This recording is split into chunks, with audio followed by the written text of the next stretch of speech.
Good viewers, bit shooters, Mike Martins here with the Mike Martins channel. Man, do I have another doozy for you guys. Half of Toronto can't afford to rent an average one-bedroom by themselves.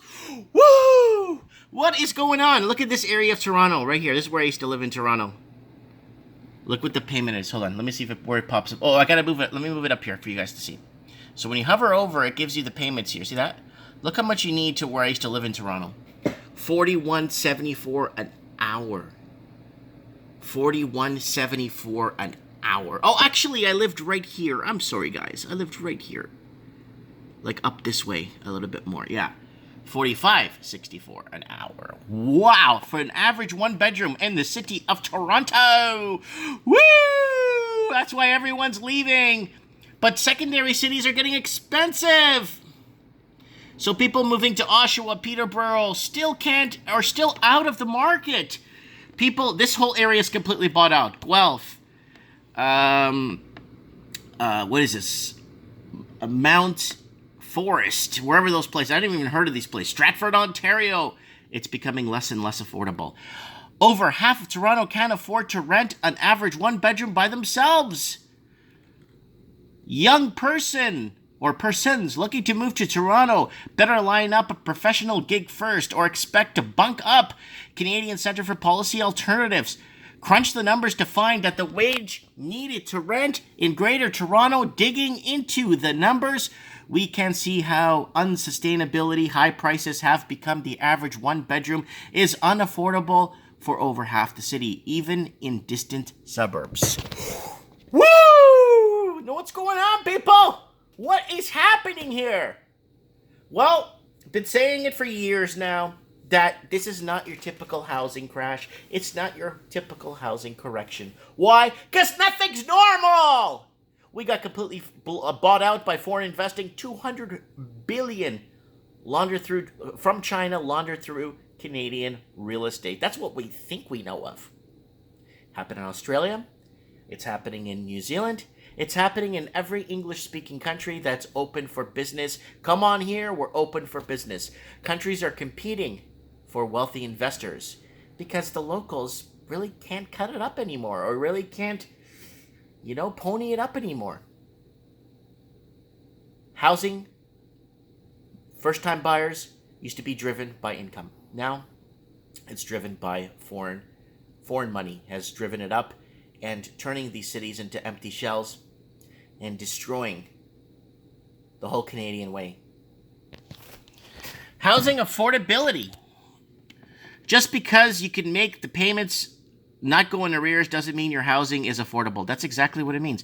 The term affordable is thrown around a lot. We read that in the other article, but there's an actual definition used by the government for housing to be affordable. Shelter expenses need to represent less than 30% of gross aka pre-tax income. Shelter expenses include, but are not limiting to, rent, mortgage payments, utilities, taxes. This is the definition used by the CCPA to determine affordable. Living in an unaffordable situation isn't necessarily defined as poverty either.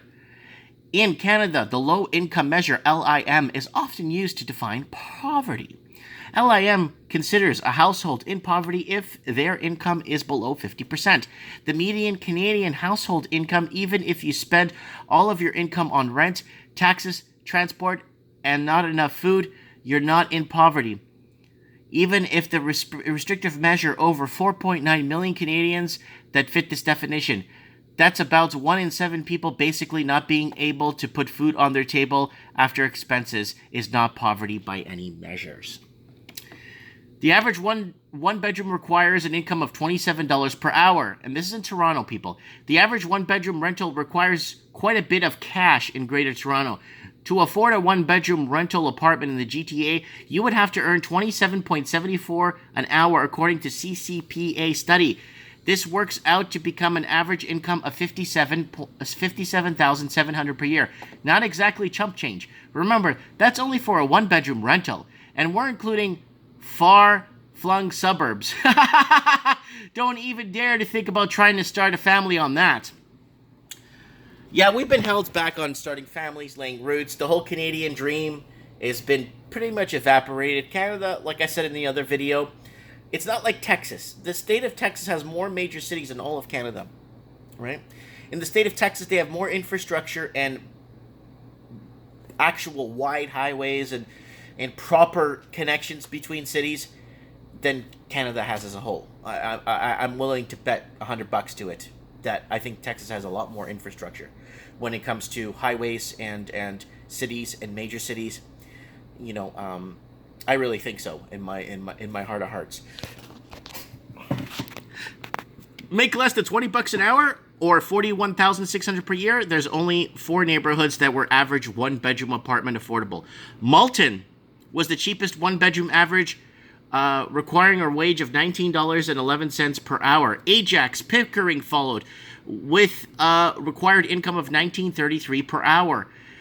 Rexdale, Kipling comes fourth with a required income of $19.47 per hour.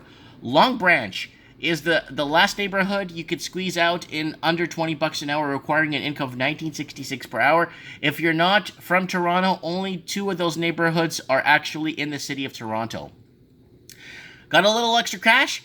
The city's most expensive average 1-bedroom prices are all in downtown Toronto. The Bay Street corridor requires the average of $45.64 per hour for the average rental. The most expensive in the city is waterfront communities, including the Island, following with the average 1-bedroom requiring $41.74 per hour in wage. Moore Park is the third most expensive, with the average 1-bedroom needing $41.08 per hour. Yes, you need an income of at least $85,447 to rent the average 1-bedroom in one of these neighborhoods. Over half of Toronto couldn't afford an average 1-bedroom. What does this mean, guys? You're going to see huge rental affordability migrants that just basically that just can't afford to live in their own cities. And it's going to transform these cities. Very interestingly enough, it's going to transform them into a lot of those other foreign countries that are becoming like little empty shells. Look at China. I think it was 40 million empty homes. And a lot of these cities were just turned into empty shells like that. So they'll have to get somebody in the municipalities to, I don't know how they're going to pay for hospitals. I don't know how they're going to flip these bills.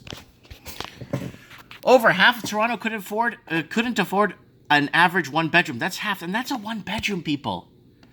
More surprising is how few individuals can afford a 1-bedroom on their own. The median individual income in Greater Toronto was just $33,600 per year in 2017. Let's assume a generous growth of 5% compounded annually very generous. The median income would still only be $37.44 per year, $17.81 per hour. Looping back, that's not even enough to rent an average 1-bedroom in Malton.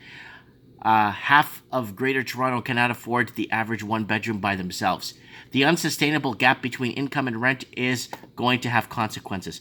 Buyers in the GTA are already delaying their first home buy until their mid-30s. Further squeezing out wages through rent would mean that more pressure on stability. Their further income, at least towards a shelter, has to come from somewhere.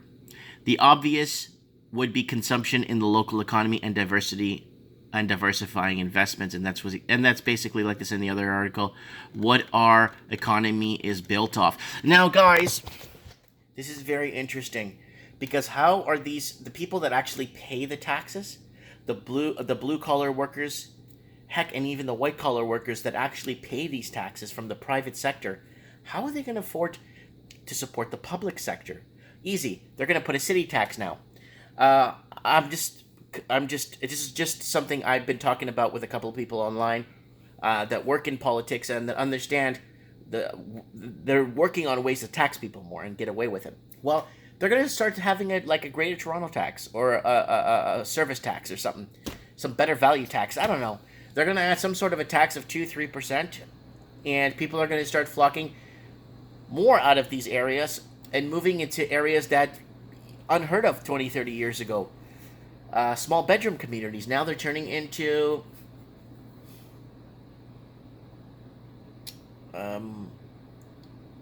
affordability migrants, and that's what's happening. You're going to start seeing the movements, the inter-migration within the provinces and outer provinces, and people fighting to get into the United States. I think the U.S. needs to build a fence or a wall on the Canadian side to stop Canadians from coming in. Or I think Trudeau needs to build a wall on the Canadian side from stopping Canadians from escaping. Let me know what you guys think in the comments below. I want to thank my Patreon supporters for buying me this coffee.